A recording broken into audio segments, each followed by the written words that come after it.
Department और special operation group की team ने सिलीगुड़ी के एक गोदाम में संयुक्त अभियान चलाकर लाखों रुपए के कफ सिरप और नशीले टैबलेट के साथ 2 आरोपियों को गिरफ्तार किया।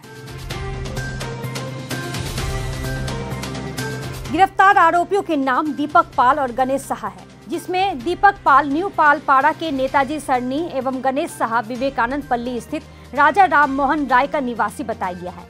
मिली जानकारी के अनुसार गुप्त सूचना के आधार पर डिटेक्टिव डिपार्टमेंट एवं स्पेशल ऑपरेशन ग्रुप की टीम ने शनिवार रात सिलीगुड़ी नगर निगम के 21 नंबर वार्ड रविंद्र नगर के मानिक बनर्जी सरनी इलाके के गोदाम में छापेमारी की।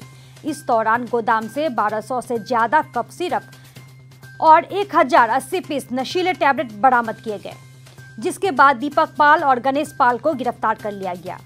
दोनों ने गोदाम किराए पर ले रखा था। आज दोनों आरोपियों को सिलीगुड़ी अदालत में पेश किया गया।